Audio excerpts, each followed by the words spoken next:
Hey, Welcome! business vocabulary in use. Learn English. Grow your future. Let's learn together. And welcome back to the Super Saiya Fish English Podcast. Hello and welcome back to the Super Saiya Fish English Podcast, your English buddy over coffee. I'm Fish. And this is Abby. Today we are opening Unit 3 of Business Vocabulary in Use, Intermediate Recruitment and Selection. Yes, in this episode, we've got 3 parts. Part 1, Recruitment, how companies actually go out and find people.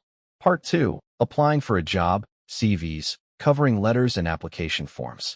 Part 3, the selection procedure, the whole funnel from advertise to appoint. So your 3 takeaways today. 1. Never confuse recruit, hire, and headhunt again. 2. Know your CV from your resume and your covering letter from your cover letter. 3. Walk the whole selection funnel. Advertise, shortlist, interview, reference, offer, appoint. Deal? Deal. Let's get started. Let's listen to the textbook audio from Part 1. Unit 3, Part A, Recruitment. The process of finding people for particular jobs is recruitment or, especially in American English, hiring. Someone who has been recruited is a recruit, or in AIM, a hire. The company employs or hires them and they join the company. A company may recruit employees directly or use outside recruiters, recruitment agencies, or employment agencies. Outside specialists called headhunters may be used to find people for very important jobs and to persuade them to leave the organizations they already work for. Key people recruited like this are headhunted in a process of headhunting. Okay, that was the textbook example for Part 1, Recruitment. Abby, quick question before we dig in. When a company says, "We are recruiting," what picture pops into your head? Honestly, a sad little "we're hiring" sign in a shop window or a LinkedIn post that says "exciting opportunity." It means the company is actively looking for people to fill jobs. Exactly. The book says the process of finding people for particular jobs is recruitment. Note, recruitment is the process, recruit is the person. You would say, our recruitment team hired 5 recruits this quarter. And the American twist? In the US they love hiring. We are hiring, hiring manager. The book says, especially in American English, hiring. So a recruit in BRI is a hire in AIM. Small swap, same idea. Now the fancy version, headhunters. Abby, ever been headhunted? Only in my dreams. A headhunter is an outside specialist who finds people for very important jobs and tries to poach them from their current employer. They headhunted me for the CEO role, means they recruited me away from my old company. Poach is a great near synonym. It originally meant stealing game from someone's land. Now it means stealing talent. And headhunting is the process. These days big firms have a whole talent acquisition team doing the same job with a fancier title. And the person being hunted? We call them a passive candidate, someone not even looking, but too good to ignore. Fish, would you call yourself a passive candidate? I'm more of a please leave me alone and let me fish candidate. But yes, passive candidates are gold because they're already succeeding somewhere. That's the whole logic of headhunting. Now let's move on to Part 2. Let's listen to the textbook audio from Part 2. Unit 3, Part B, Applying for a Job. Fred is an accountant, but he was fed up with his old job. He looked in the situation's vacant pages of his local newspaper, where a local supermarket was advertising for a new accountant's position. He applied for the job by completing an application form and sending it in. Harry is a building engineer. He'd been working for the same company for 10 years, but he wanted a change. He looked at jobs with different engineering companies on a jobs website. He made an application, sending in his CV and a covering letter explaining why he wanted the job and why he was the right person for it. Note, situation, post and position are formal words often used in job advertisements and applications. British English, CV, American English, resume. British English, covering letter. American English, cover letter. Okay, that was the example for Part 2, applying for a job. Abby, if you were applying for a job tomorrow, what would you send in first, an application form or a CV? A CV every time.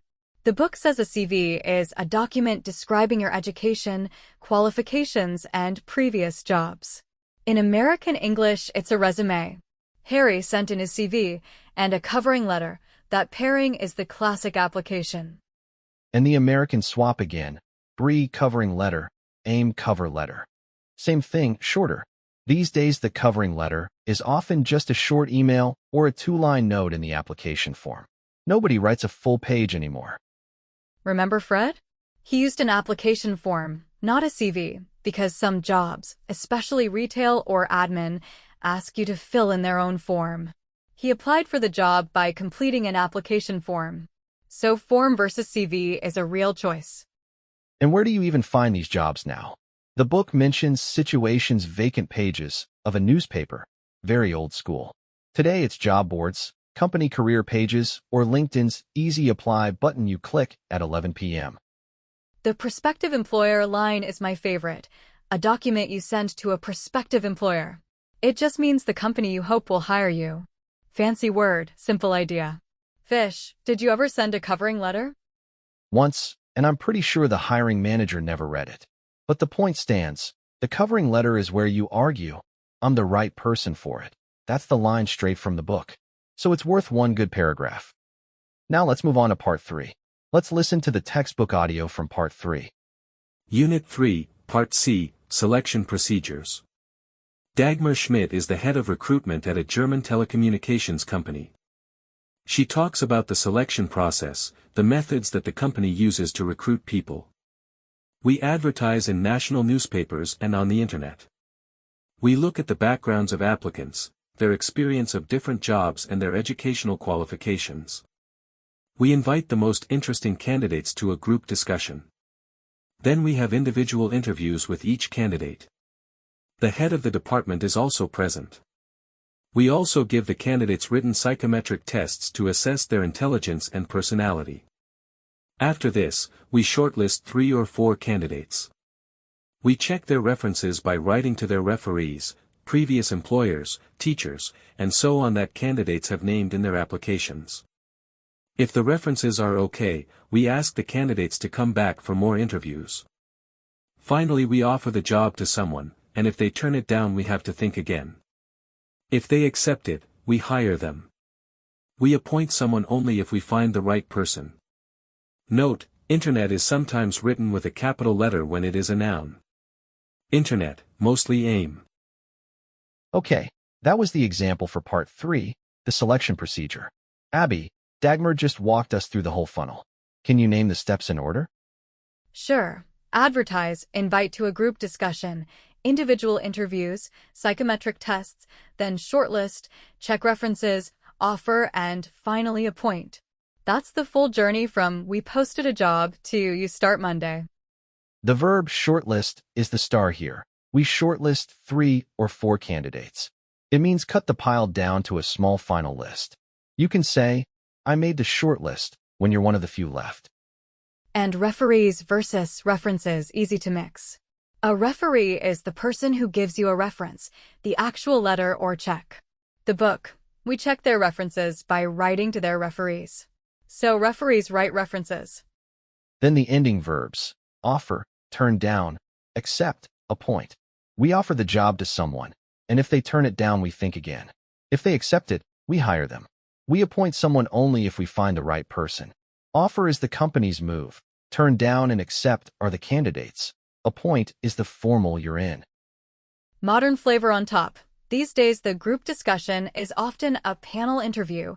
The interview might be on video, and sadly some candidates get ghosted. The company just stops replying.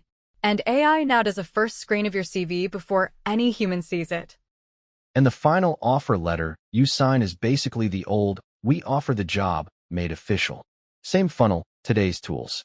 If you remember advertise to appoint, you own this unit. That is the end of episode 3, recruitment and selection. At the top I promised you 3 takeaways, so let's cash them in now. This is exactly where the lesson sticks. Takeaway 1, the recruit family. Recruitment is the process, a recruit is the person, and headhunters do headhunting to poach top people. Memory hook. Recruit is the noun of the process. Headhunt is the sneaky version for important jobs.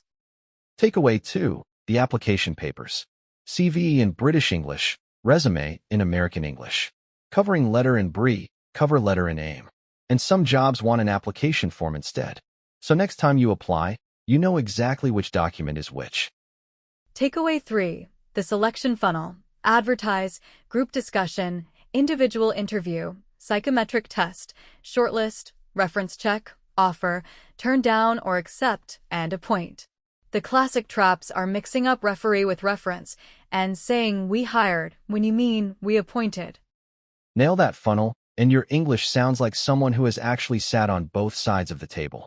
And the bonus layer, the latest workplace twists, talent acquisition teams, passive candidates, LinkedIn Easy Apply, video interviews, AI CV screening, and yes, getting ghosted. Same words, today's flavor. Next time we move to Unit 4, Skills and Qualifications, the words for what you're good at and the papers that prove it. And by the way, if you want to put today's words to the test, there's an exercise session for this unit as part 2. Just press play on the next audio. Otherwise, that's a wrap. Thanks for listening, and we will see you in the next episode. We are the Super Saiya Fish English Podcast, your English buddy over coffee. Bye. Bye.